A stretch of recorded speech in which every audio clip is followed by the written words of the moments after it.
It's my pleasure now to introduce Rev John Strickland. Reverend Strickland is the senior minister of the Unity Church, one of the country's leading New Thought churches. He is the recipient of the Unity Movement's highest award, the Light of God Expressing. He is the past chair of Unity Worldwide Ministries and the former director of Silent Unity, the worldwide prayer ministry for the Unity Movement. Reverend Strickland.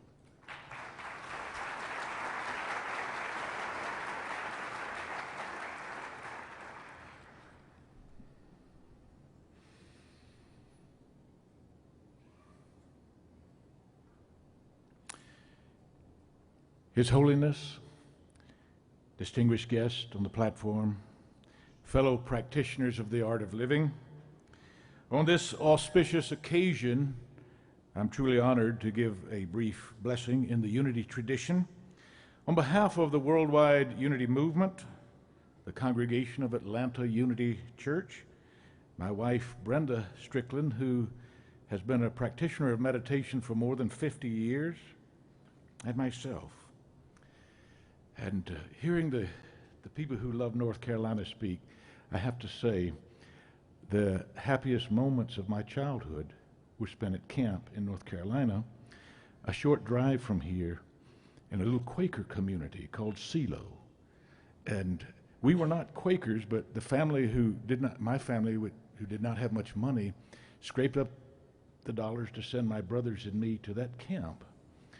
And as a 6 or 7 year old, hiking the mountain trails, swimming in the South Toe River, playing games in the fields, I had a divine revelation. And it's some that you've all had, but when you get it in an inner way, it means something. And that is we're all one family, humankind, no matter what color or religion, but we're all one. As a 6 or 7 year old, I got that idea.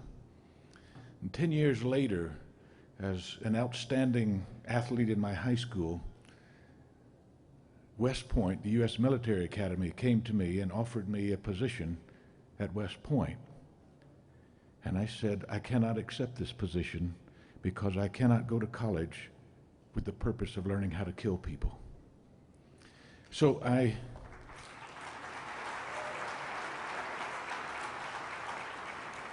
began a career as a Unity minister, and some years later I offered my services to the U.S. Army to be a chaplain, and they said to me, no thanks. So I think we're even. But as I'm standing here and I'm experiencing what I'm experiencing, I'm saying somewhere down the road I will look back and say, the happiest moments of my adult life were spent in Boone, North Carolina.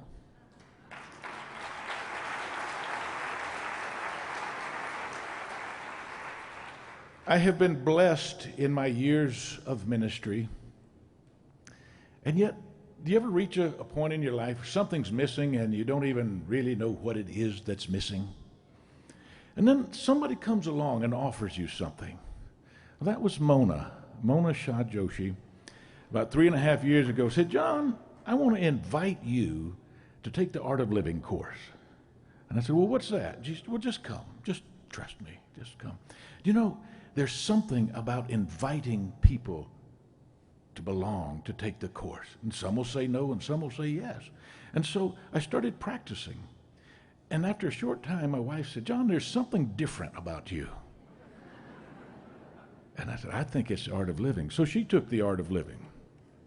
And then her mother, who had recently become a widow, she was in her mid-80s, moved to be near us in Atlanta. And she said, there's something different about Brenda and John. And we said, well, I think it's the Art of Living. And she wanted to take it, and Mona said, oh, at her age, we better get special permission. So Martha took it. And she has loved that. And my congregation has said, there's something different about you. Have you ever figured this out, that after you do Art of Living, there's something different about you? It's a good thing. Yeah. Thank you. God bless you. Yeah. And you know what? When we get done with all of this, there's going to be something different about this world because of you. Kevin, His Holiness. Thank you. Thank you.